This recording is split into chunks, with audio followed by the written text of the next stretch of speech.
Plus Samsung Galaxy S21. We are all winners with guaranteed win days. Play along. Buy a Prime bundle in My Digicel to stream and win today with Digicel this Christmas.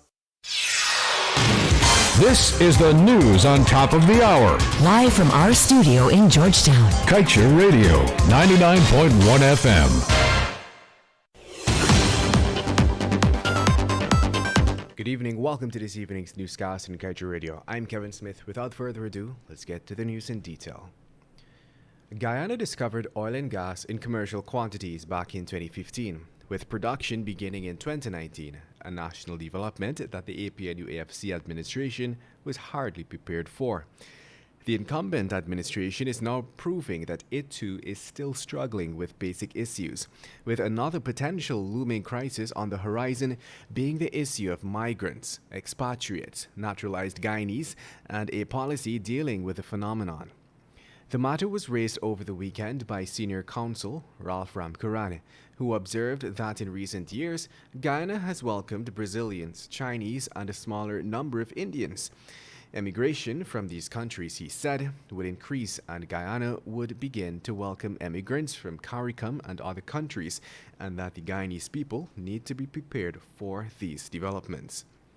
Additionally, Ramkaran suggested that the next issue would be the policies that would be applied to immigrants, and pointed out that in many Middle Eastern countries, citizenship is not granted to persons employed under contracts from other countries.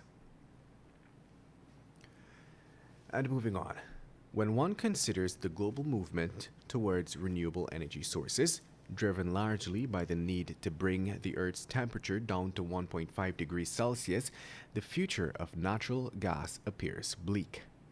This is according to a recent report prepared by experts contracted by the Inter-American Development Bank. They believe that the energy transition movement and declining competitiveness leaves approximately 50% of the Latin American and Caribbean region's gas reserves at risk of being left in the ground. The experts cautioned, however, that the impact of gas resources for those producers are likely to change since the global energy transition makes future gas demand and therefore prices quite uncertain. And moving on. For 1 year now, JCAM has not been paying its rent for several properties which it occupies since money is not being released by the Ministry of Finance's NPTAB.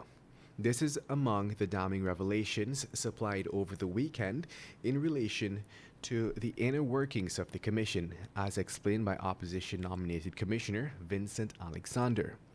According to Alexander, JCAM is currently in a situation where it is questioning its level of autonomy, and this is evident by NPTAB having, until recently, refused to release money for about a year for the payment of buildings rented. To this end, Alexander explained that consequently the Commission is at present unable to issue any new contracts. And moving on. While it awaits approval from the EPA to drill 24 wells evenly across the Kaieteur and Kanji oil blocks, the operator of the two deepwater concessions, ESSO, is planning to target another 12 wells in its oil-rich Stabroek block come next year. This much was revealed by Hess Corporation, which holds a 30% working interest in the Stabroek block. During Bank of America's recently held energy conference, Hess Chief Operating Officer Greg Hill noted that the partners have about 4.5 years left before its exploration license comes to an end for the Stabroek block. During that time, he said the partners are confident that they have adequate time left to explore and understand the resource base of the block before being required to return no less than 20% of the block to the state.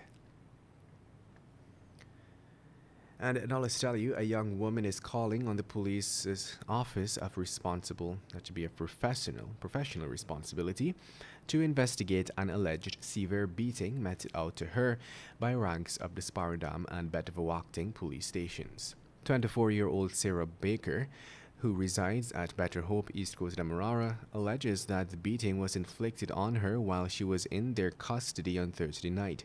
Baker told us that her brother was taken to the Sparnam police station that night following an argument between him and his girlfriend. Baker said she was told that her brother was placed on $150,000 bail, which pressed her to ask about the charge.